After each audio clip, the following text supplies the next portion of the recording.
অবৈধ অবৈধ সরকারের মন্ত্রী এবং এই অবৈধ শেখ হাসিনার চাপে কোর্ট একটি কেসের রায় দিল যে প্রত্যেকটি মানুষকে মৃত্যুদণ্ড ঘোষণা করলো। কি সেই কেসটি ছিল?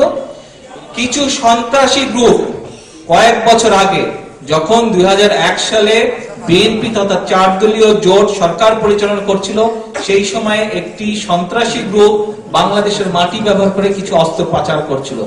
বিএনপি সরকার সেই অস্ত্র উদ্ধার করেছিল। সেই অস্ত্র উদ্ধার যারা করেছিল সরকারের নিযুক্ত ব্যক্তিবর্গ, দলের নিযুক্ত ব্যক্তিবর্গ যারা এই অস্ত্র উদ্ধার করেছিল, অস্ত্র উদ্ধারের জন্য তাদেরকে পুরস্কৃত না করে বরং পুরস্কৃত তো ডেফিনেটলি আমাদের সরকার করবে, কিন্তু এই সরকার কি করলো? তাদেরকে ফাঁসি ঘোষণা করলো। এখন এই যে গত কয়েকদিন যাবত আমরা দেখছি যে সিলেটের বিভিন্ন জায়গা থেকে অস্ত্র উদ্ধার, গোলা বারুদ উদ্ধার হচ্ছে, দেখেছেন আপনার পত্রিকায়? তাহলে এখন আমরাও বলতে পারি, যদি আমাদের আমাদের নেতৃবৃন্দ, আমাদের মন্ত্রীরা, দায়িত্ব সরকারের গুরুত্বপূর্ণ দায়িত্বরত ব্যক্তিবর্গ অস্ত্র উদ্ধারের জন্য যদি তাদেরকে ফাঁসি দেওয়া হয়, তাহলে একই আইনের আওতায় একই কারণে এদেরকেও ফাঁসি দিতে হবে। শুধু তাই নয়, এই যে অবৈধ শেখ হাসিনা যখন 2008 সালে সরকার গঠন করলো, তার কয়েকদিনের মাথায়, মাত্র 1-1.5 মাসের মাথায়, ফেব্রুয়ারি মাসে এই যে বিডিআর এর 57 জন অফিসার মারা গেল। বিডিআর এর ছিল, তারা সেনাবাহিনী থেকে রিক্রুটেড ছিল। বিডিআর এর যে 57 জন অফিসার মারা গেল, এই 57 জন অফিসার যে মারা গেল, ডিফেন্স মিনিস্টারের দায়িত্বতে ছিল শেখ হাসিনা। তাহলে কি এই হত্যার জন্য শেখ হাসিনার ফাঁসি হওয়া উচিত নয়? শেখ হাসিনা বুঝে শুনে কথা বলবেন। 57 জনের জন্য 57 বার ফাঁসি হওয়া উচিত, 57 বার ফাঁসি হওয়া উচিত। এখানে নেতৃবৃন্দরা যখন বক্তব্য দিয়ে গেছেন, এখানে কিছু অপেক্ষাকৃত তরুণ নেতৃবৃন্দ বক্তব্য দিয়েছেন, এখানে অনেক মুরব্বী নেতৃবৃন্দ বক্তব্য দিয়ে গেছেন। উভয় নেতৃবৃন্দ উভয় সময়কার কথা বলেছেন, তাদের সময়কার কথা বলেছেন, কিন্তু দুটোকে যদি একত্রিত করি তাহলে আমরা কি দেখতে পারবো? কেউ বলেছেন বর্তমান অবৈধ শেখ হাসিনার আমলে দেশে কি ঘটছে। আপনারা যখন দেশে কথা বলেন, আত্মীয় স্বজনের সাথে কথা বলেন, পরিবারের সাথে কথা বলেন, এমনকি পত্র পত্রিকা যখন ইন্টারনেটে প্রতিদিন দেখেন, আপনারা কি দেখতে পাই? আজ এখানে মানুষ খুন, ওই জায়গায় মানুষ গুম, ওই জায়গায় মানুষকে হত্যা করা হয়েছে, ওই জায়গায় জমি দখল করা হয়েছে, ওই জায়গায় কারো বাড়ি দখল করা হয়েছে। গত 3-4 দিন আমি যে বিভিন্ন জায়গায় ঘুরেছি, কেএল এর বিভিন্ন জায়গায় ঘুরেছি, মালয়েশিয়ার বিভিন্ন জায়গায় ঘুরেছি, বহু বাংলাদেশি মানুষের সাথে আমার দেখা হয়েছে। বিভিন্ন জনকে বিভিন্ন বিষয়ে আমি জিজ্ঞেস করেছি। বহু মানুষের কাছে আমি একটি কমন জবাব পেয়েছি, অনেকের কাছে একটি কমন জবাব পেয়েছি। কি কমন জবাব? আমি জিজ্ঞেস করেছি যে আপনারা কেন এসেছেন এখানে? বলে যে ভাই, আমরা দেশে আওয়ামী লীগ, আমার কেউ বলেছে তার জায়গা দখল করে নিয়েছে, জায়গা দখল করে নিয়ে উল্টা তার বিরুদ্ধে কেস দিয়েছে। কেউ বলেছে তার বিল্ডিং ভেঙে দিয়ে সেই জায়গায় আওয়ামী লীগের কোন নেতা জোর করে বিল্ডিং ভাঙিয়ে উল্টা তার বিরুদ্ধে কেস দিয়েছে। কেউ বলেছে কারো পুকুর দখল করে নিয়েছে, দখল করে নিয়ে উল্টা তার বিরুদ্ধে কেস দিয়েছে, এবং কোর্টে থানায় চাপ প্রয়োগ করেছে যাতে সেই কেসের সঠিক রায় দিতে না পারে, সঠিক ইনভেস্টিগেশন হতে না পারে। ভয়ে সেই সকল মানুষ এই দেশে পালিয়ে এসেছে, এই দেশে কষ্টে তারা জীবিকা নির্বাহ করছে। এটা কি সত্যি? তাহলে এই যে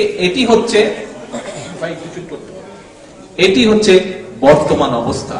এখানে একজন মুরব্বী নেতা আমাদের, উনি বক্তব্য দিয়ে গেছেন যে এই যে অবৈধ শেখ হাসিনা, তার বাপের সময় কি হয়েছিল, উনি কিছু কথা উল্লেখ করে গেছেন এখানে।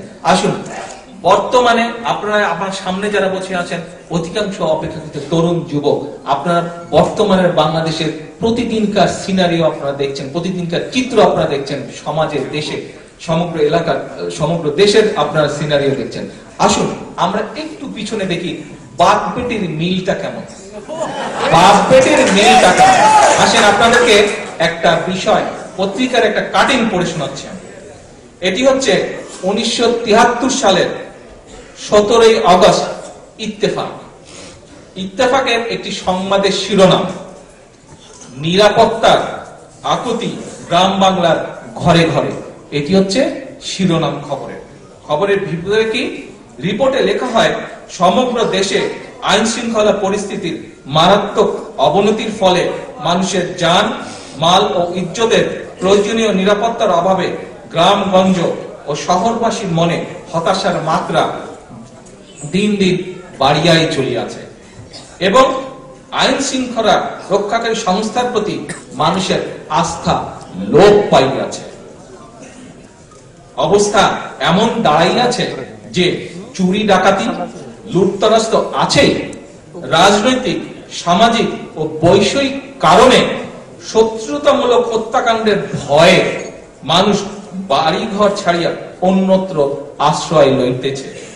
যাহারা বিত্তশালী তাহারা শহরের আত্মীয় স্বজনদের বাড়িতে, এমনকি শহরের আবাসিক হোটেলগুলোতে পর্যন্ত আসিয়া উঠিতেছেন। যাহাদের শহরে বাস করিবার সঙ্গতি নেই তাহারা বনে জঙ্গলে অথবা এখানে ওখানে রাত্রি কাটাইতেছেন। এখন ভাইরা আমার, এই যে ইত্তেফাকের 17 আগস্ট 1973 সালের ইস্যু সেটার আমি একটি খবর আপনাদের পড়ে শোনালাম।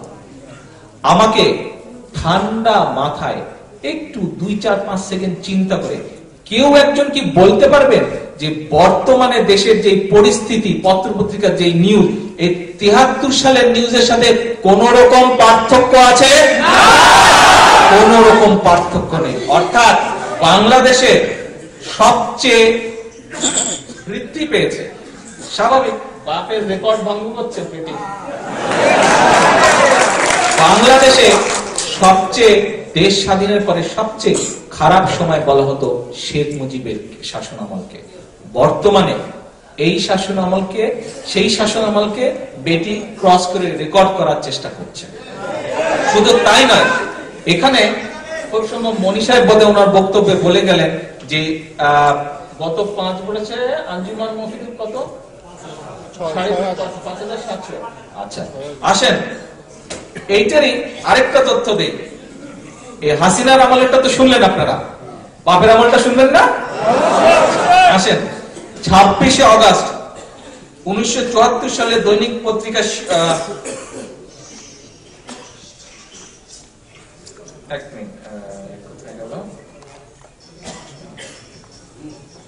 এই যে 19 হ্যাঁ কি হয়েছে? হ্যাঁ সেটা তো আছে, সেটা আছে। 1975 সালে ভাইরা 1975 সালের 6 জানুয়ারি ব্রিটেনের একটা জনপ্রিয় পত্রিকা আছে, আপনারা হয়তো অনেকের নাম শুনেছেন, সেটি হচ্ছে ডেইলি টেলিগ্রাফ। এই টেলিগ্রাফে 6 জানুয়ারি 1975 সালে একটি নিউজ দিয়েছিল। কি নিউজ? গ্রাম বাংলায় প্রচুর ফসল হওয়া সত্ত্বেও আঞ্জুমানে মফিদুল ইসলাম গত মাসে ঢাকার রাস্তা, রেল স্টেশন ও হাসপাতালের মর্গ থেকে 879টি লাশ তুলে এনে দাফন করেছে। এরা সবাই মরেছে অনাহারে।